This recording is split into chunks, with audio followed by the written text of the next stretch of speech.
Good afternoon, Thursday afternoon. That means it is time for our weekly preview show here at Power Mizzou. Gabe DeArmond, we got Jarod Hamilton in the green room, as well as our resident Kentucky expert, Justin Rowland. We'll bring those guys on the screen in just a minute. Want to welcome those of you watching live. If you are watching live, like, subscribe, do all the things the YouTube people tell you to do that supposedly help us out and make us more money, which I don't know if that helps you guys, but it helps us, so we appreciate it. Comments, questions, anything you got, throw up in the queue. We will get to them as the show goes on. As promised, though, we're going to add a couple guests, and we're just going to do it at the same time. Jarod Hamilton there on my left, bottom of the screen. Justin Rowland, the publisher of Cats Illustrated, our Kentucky site. And let's get to it. Justin, here's what I want to know, man. Like, my feeling, even though nobody really says it out loud, is that Missouri and Kentucky don't really like each other very much. I think this is actually developed into, like, I don't think either school would identify it as their biggest rivalry in the SEC, but I think it's one of the best series they both have.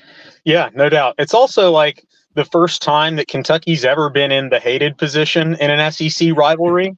The long streak against Tennessee, the long streak against Florida, they got a building streak against Georgia right now. I think they're kind of reveling in seeing another fan base look at Kentucky and say, hey, why are we losing to these guys so often? But Missouri's got a great opportunity this weekend. Well, and I can't imagine why Missouri fans hate Kentucky, because all the games have been perfectly normal and nothing weird has happened at the end of any of them. Yeah. Kentucky fans will respond to Missouri fans' outrage about the incident last year, but I think everybody kind of knows that it just sucked. It sucked. And you get the rule change, and that's a small consolation after the fact. But I wouldn't blame Missouri fans if they're just waiting for the other shoe to drop at this point. Justin, I want to know just about Kentucky and how they feel after that Georgia game. Like, sometimes is it better to, in a way, just get blown out and be able to, like, it's a wash, we can focus on the next game? Or does that kind of sting a little bit more, knowing, like, we went in that game 5-0 and we really wanted to see where we were compared to, obviously, the best team in the country?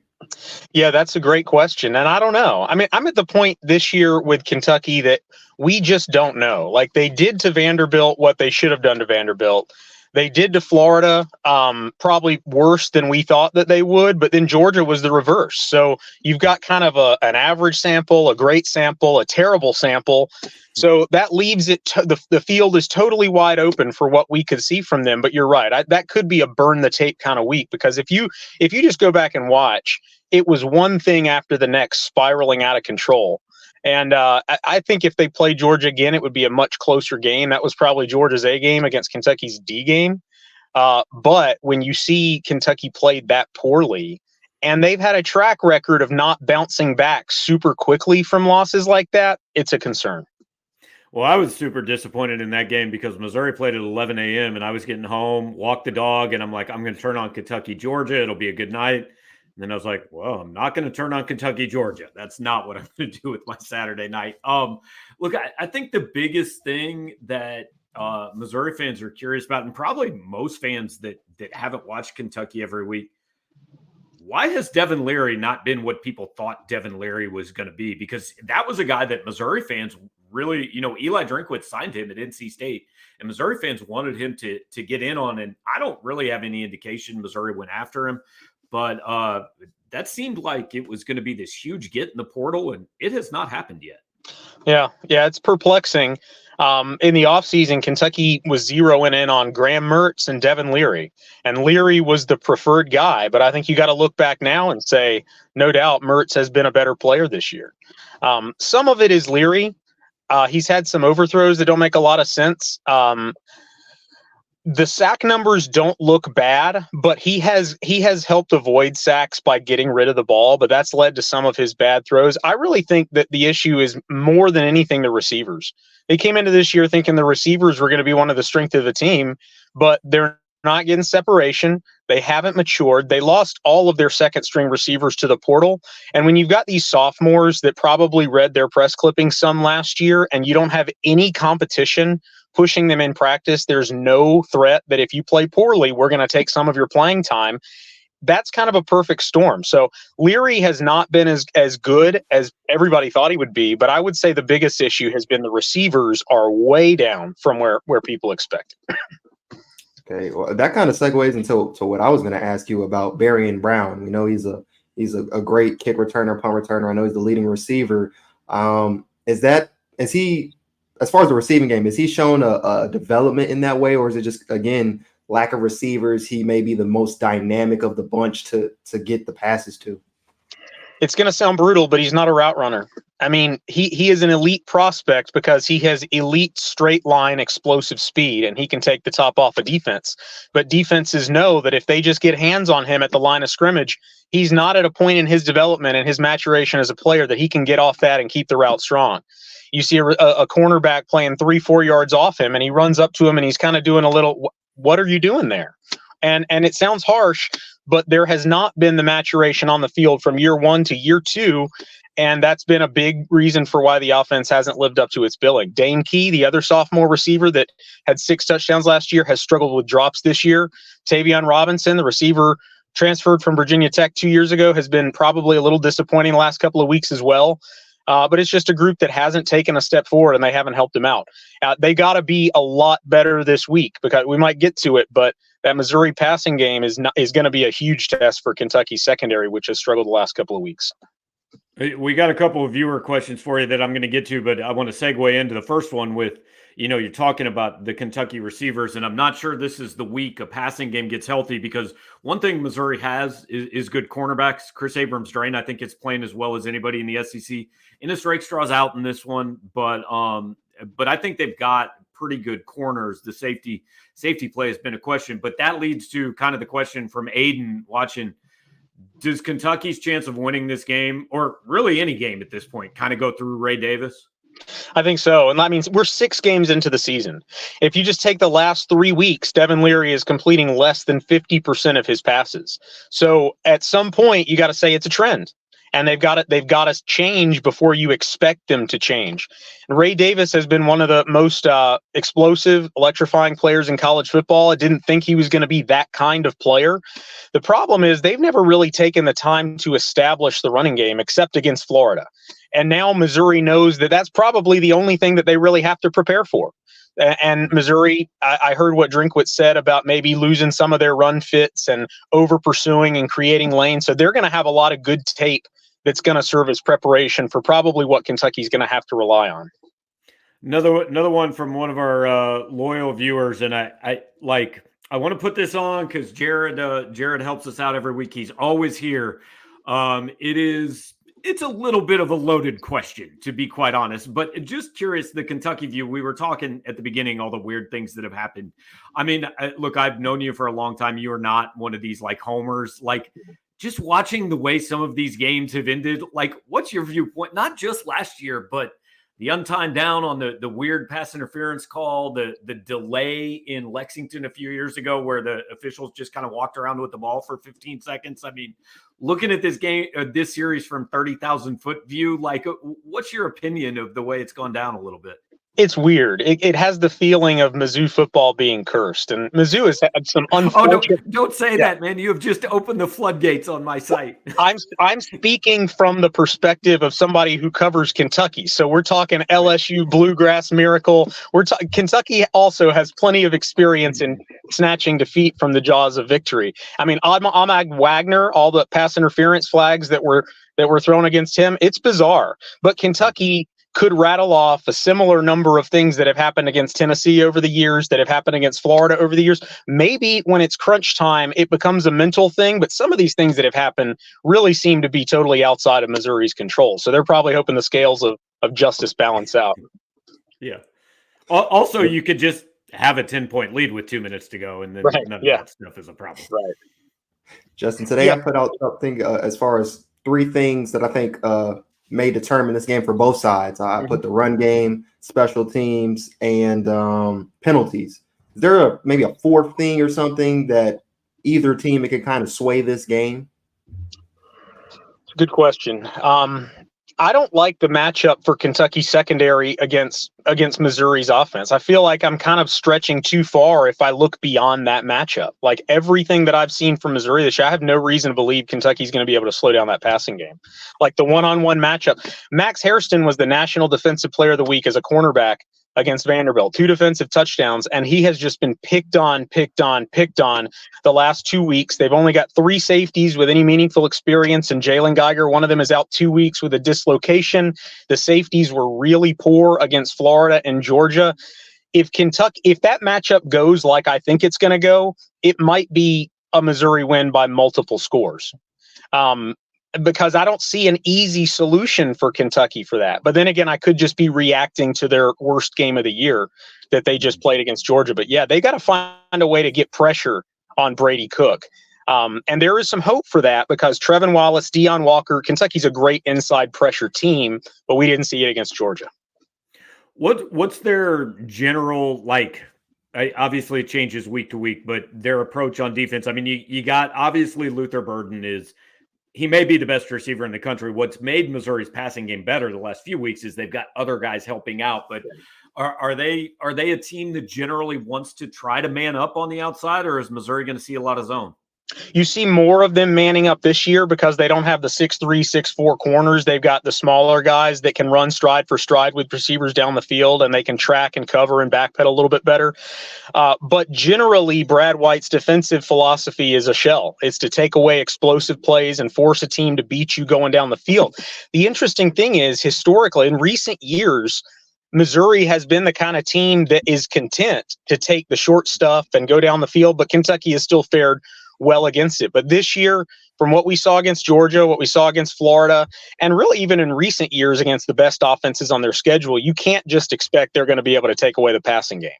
I think they should be able to slow down Missouri's running game. The run defense has been good this year, but I mean, everything's open for Missouri as far as the passing game is concerned in this game, I believe.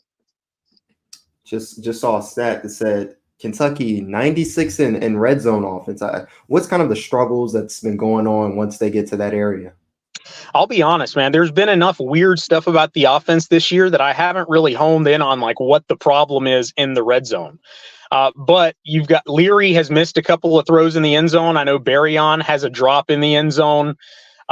They're not the kind of team that lines up and runs it between the tackles like they did so much with Chris Rodriguez and Benny Snell for the last 7 years. It's more of a finesse zone rushing concept.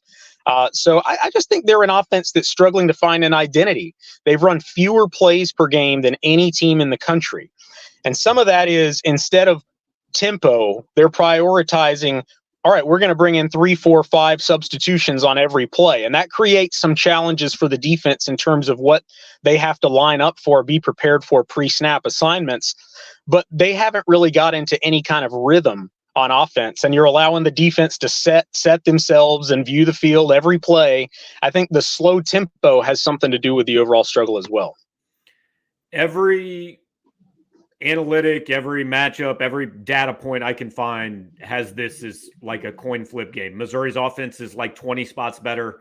Kentucky's defense is like 20 spots better. The only place where I can find separation in this game is special teams. Is that something that Kentucky looks at and says, look, if we're going to win this game, this is what we have to win, or this is a portion of it we have to win. If they lose special teams, it's probably a bad bellwether. That's something they need to win, I think. And they've been pretty solid. Jay Boulware it's the first time they've had a special teams coordinator in a few years, and he's made the operation a lot smoother. The place kicking game is good. They're getting touchbacks on kickoffs most of the time. But they weren't good against Georgia. The punting game kind of broke down. We were seeing nets of 40, 45 yards and not letting returns for most of the season. But Wilson Berry, it was like 30, 35 yards a punt, and it was repeatedly against Georgia. So there could be an opportunity for Burden in the punt return game. If I'm not mistaken, he hasn't broken any big ones, but he's shown that 10, 15 yards, that's a huge impact on field position. I mean, hey, Jarod and I saw a 17-yard punt last week, so, you know. You'll see a lot of things. To Luke Bauer's defense, his second punt went 73 yards, which is the most in the conference. So he bounced back, but 17 yards is – that's a 45-yard average. We didn't see anything. There you go.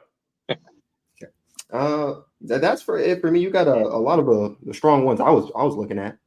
Yeah. We'll kind of finish this up, Justin. What's the atmosphere like at Kroger Field? I mean, are they expecting sold out crowd? I know Missouri has been there in some pretty good atmospheres, and I feel like it's one of the places in the SEC that probably doesn't get talked about a lot, but over the last few years has gotten a lot tougher to play. I noticed a fan on your website noted that Kentucky had made Missouri the homecoming game. So motivation is not going to be an issue for the Tigers in this one. But you see Kentucky's coaches pushing out social media messages about hope you show up this weekend, excited for you to show up. I think there's some concern about how packed the stadium is going to be after that demoralizing loss to Georgia. But nighttime, it'll be a loud crowd. I mean, whether it's 55,000, 60,000, yeah, Kroger is a good atmosphere. The fans are pretty close there. They're down there on the field, and it's still a 5-1 team. So people haven't checked out or switched to basketball yet.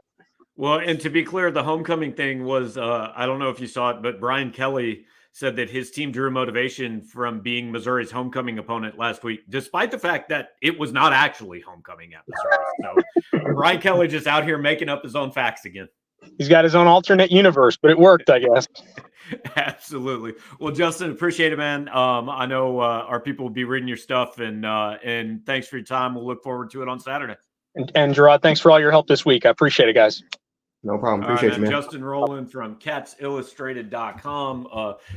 Those guys do a great job covering Kentucky. And if you guys want to check it out, Kentucky.rivals.com. I know they've talked to both coordinators, Devin Leary, Mark Stoops. You can find out all sorts of stuff. I don't know, Jarod. It's kind of interesting. Justin sounds like a guy that would pick Missouri to me. He just – I think there's a little bit of doubt. And I think most of the national projections I've seen have picked Missouri in this close game, but I think most people think Missouri is the better football team. Which is why I don't get why. I mean, the last time I heard or checked, it was Kentucky -2.5. The line could have moved since then, but I don't see it. I think Missouri is a better team. They're not coming off a demoralizing loss, but that's something I obviously didn't know, that how Kentucky bounces back from those beatings and things like that. And we talked about it, Tuesday during media day. Drink has had moments throughout the season after wins where he's just like, you would think he lost by 2 touchdowns after wins. He lost this week, and it was the best we've had him all week. And I wonder if that's just kind of like, maybe they feel like losing to LSU was more of we lost that game. Like, LSU and Daniels played great. Absolutely. They give credit to that. But knowing you could hang in with them and knowing all right, we definitely can do something here. So that loss hurts, but it's not like the end of the world. I wonder if that's the case, and if Missouri just kind of runs through them a little bit more than I was expecting. Yeah, I saw. I just looked up the line. It's still a Kentucky 2.5, and I think that's mainly because they're at home. Basically, what that means is, home ranked. What that means is neutral field. It's a pick 'em, maybe Missouri by a point. So I think that's part of it. I thought the most interesting thing Drinkwood said after the game was, we've been living on the edge with some things, and they bit us. So I think. Look, they want to win every game. They could have won that game, but I think Drinkwood's kind of viewed that as, all right, non-division game against a team that was supposed to beat us anyway. I can go to practice all week and say, guys, see, we've been doing this all year, and now it finally came back and got us. So let's get back on track. And they've got really, I think, the 2 games coming up that are going to determine their season. I mean, the difference between 0-2, 1-1, and 2-0 in the next 2 weeks is the difference between maybe winning the East and maybe finishing 5th or 6th in the East. Yeah. I don't think they should be worried. And Justin's comments it's made me in a way think maybe this is more than a 1-possession win for Missouri. The only thing is it's kind of hard balancing both teams coming off losses. So like he said, he doesn't know if he's kind of overweight and stuff based off their worst performance. I don't know how I feel about Ray Davis and that Kentucky's run defense, how that stacks up versus Missouri's. Missouri's run defense was really good up until last week, and then it was terrible. Almost gave up 300 rushing yards. So I don't know where I'm weighing in with some stuff, and special teams. Like, we always kind of push special teams as it's a phase of the game, but it's not important. It is we've said this, and you said it, I think, the first week after Harrison struggles in week 1. You will lose a game if they keep missing kicks, if they make 17-yard punts and things like that. Well, and I think on the run defense, so I think a lot of the struggles well, first of all, Jaden Daniels had 130 yards. Devin Leary has negative 48 yards rushing this season. He's not a concern to take off and beat you with his legs. But the other part of that is I think Missouri probably went into that game thinking, okay, what we have to most worry about is Jaden Daniels and Malik Neighbors and Brian Thomas and this dynamic passing game. And when you're putting so much focus on that, all of a sudden, I mean, late in the second quarter in that game, LSU had thrown 7 passes. Like they clearly came out and said, we're going to hand the ball off. We're going to run the heck out of the ball. And we're going to force Missouri to come up and respect that. And once they do, then we're going to beat them over the top. I don't think Kentucky has that threat. Like Kentucky starts out, you know what they want to do. And like if Ray Davis doesn't hit 100 yards, I don't know how Kentucky wins this game. Unless Missouri's just disastrous on offense and turns the ball over a lot or something. Yeah, I think and this may be something I can look into as just far as play action. Like that was the thing I was kind of worried about last week as far as you get that LSU run game going, which top 10 pass offense, but they were top 30 rushing as well, so they can make stuff work there. They got the run offense going, and then they were able to open up play action. Daniels was 5 of 5 for I think it was $140 and 2 touchdowns on play action. Devin Leary isn't as great on play action, but he can still throw the ball. He can still make plays happen. It depends on the receivers, and I think an interesting matchup will be their receivers. And if they can get to the safeties or whatever, whenever they're faced up against them, what it becomes then, especially if they're just got a lot of guys with straight line speed. That'll be interesting depending on if Missouri wants to play a lot of zone or how they because they've been mixing it up the last few weeks.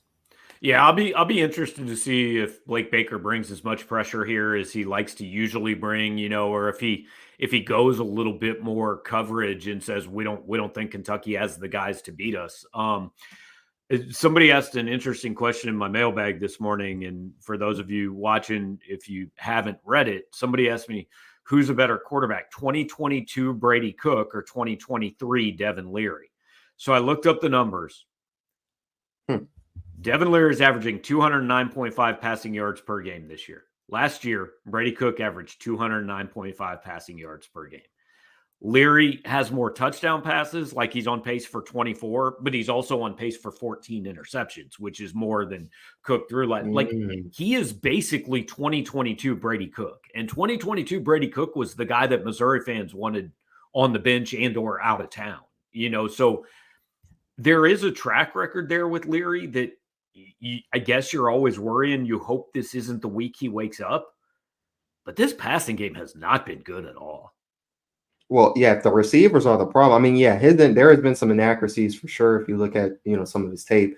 But if it's receivers, we've seen this last year, like with Missouri, when they cannot get any separation, it doesn't make the quarterback's job any easier, especially considering that Leary is a pocket quarterback. At least Brady Cook could run the ball if he didn't see what he wanted to see.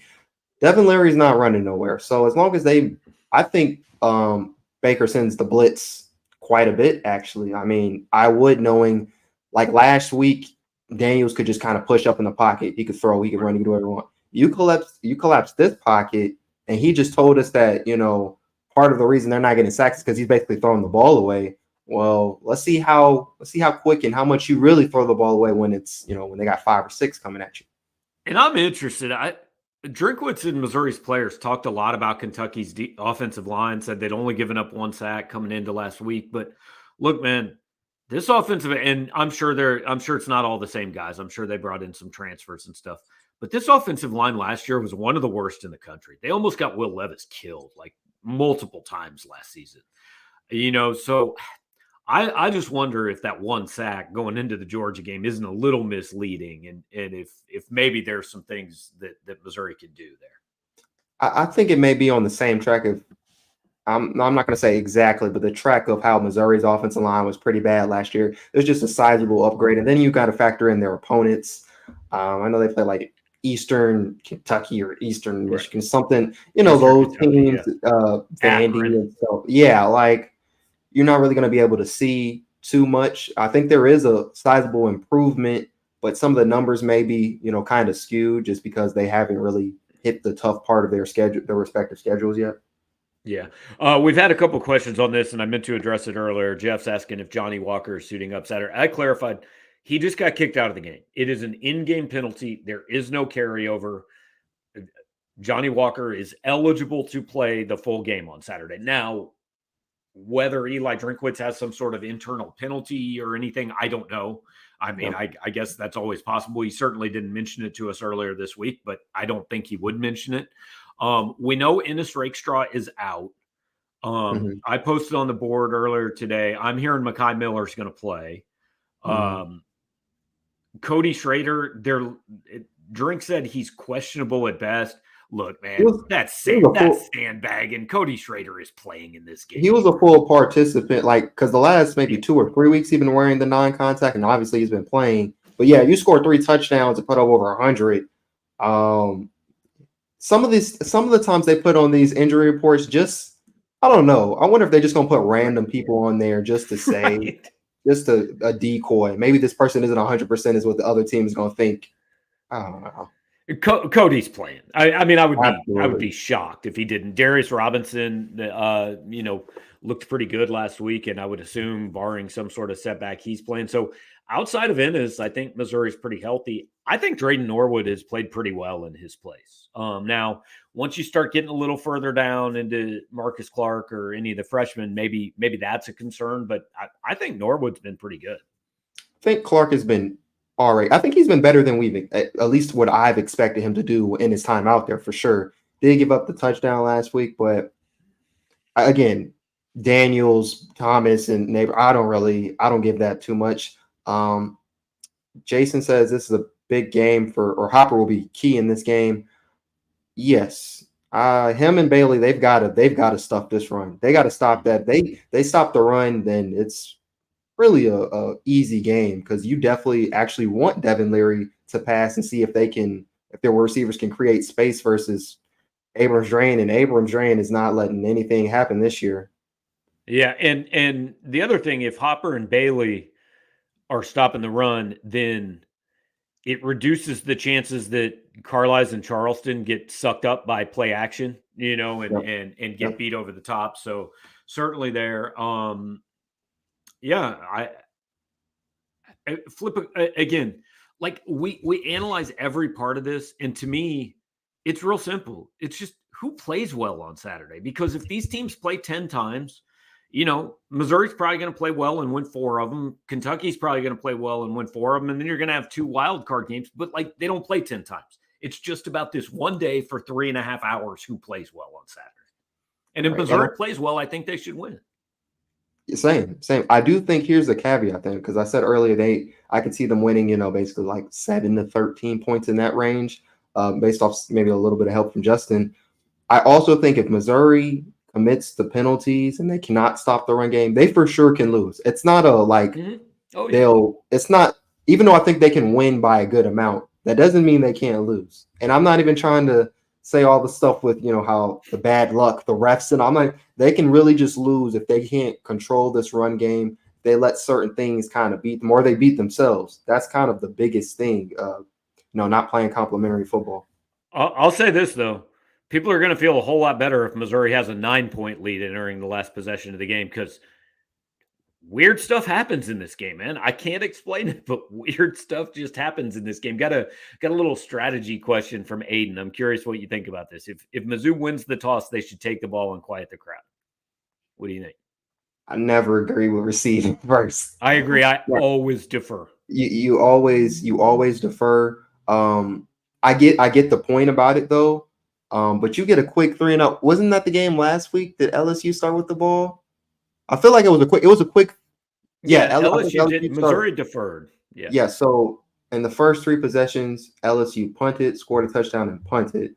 Considering what we knew about LSU and that offense, that was a pretty good start. So if you can kind of let them punt, let them waste that first possession, and you can get something going for yourself, I feel like that kind of settles the team more. And the reason you defer to me is real simple because it sets up the possibility, and Missouri got this last week. It sets up the possibility that you get back-to-back possessions around halftime. And like you can you can be down 14 points, but if you get the ball back with 4 minutes to go in the first half, hey, all we got to do is score on our next two possessions and we're right back. And flip side, if you're in a tie game or if you're up a score when that happens, then you can kind of put distance. And so I would, unless I had, like the greatest offense in college football history and just a terrible defense, I would always defer when I win. Absolutely. So, okay, Mitchell wants to know over under 125 yards for Luther Burden. When's the last time he was under 125 yards? Week 1? 3. Right? No. 96. I think it was like 107. Yeah, I will look it up here real quick if you can burn just a minute. Maybe week 3 or 4, but over under 125. I think that's generous, to be honest. That sounds crazy to say. 125 is a generous number, but considering what he's done the last couple of weeks and this Kentucky secondary, their pass defense, give me a second, is 104. LSU's was 108. I think he can get over that number by quite a bit. Yeah, his last game under 125 was Kansas State. He had 114 against Kansas State, 117 against Middle Tennessee, and 96 against South Dakota is his low water mark for the season. He has had at least 7 catches in every single game. If that over under was 100, I'd feel very comfortable taking it. But I think over 125 can happen. I'm thinking anywhere from 136 to 160. I think 136, not 135. 136. Nah, it's just it's some sometimes game numbers just speak to you in your head. It says that one. So I'm gonna say 136 to about 160. All right, there you go. Definitely over 135, definitely under 170 for Luther Burden. That is the range we're looking at. Yeah, that's the sweet spot. So Jarod, you're headed to Lexington sometime tomorrow. You will have full coverage from on site. We'll hit you guys up with the post game show. I'll jump on pretty soon after the game ends and kind of hang out with you people. And Jarod will join us after post game interviews on Saturday night. So Mizzou, Kentucky, here we go. Game day preview tomorrow morning. Saturday morning. I always do that. No, don't worry. Last week I posted it for a second for like a few minutes. I was just I did. But yeah, I don't. We'll see what final scores we come up with, but I feel kind of comfortable saying we both think as of now Missouri wins this game. Yep. So there you have it, guys. I mean, I guess I'll go ahead and play it. You can go ahead and watch it, but we both picked them to win. So what could possibly go wrong in Mizzou, Kentucky, where nothing weird ever happens? So appreciate you joining us. Hit the like button, hit the subscribe button. If you're listening on the podcast, which I will throw together after this, share it on social media, leave a nice review, 5 stars, all of those things. Chamber in the morning, full coverage from Lexington this weekend. Thanks for joining us. Talk to you Saturday night.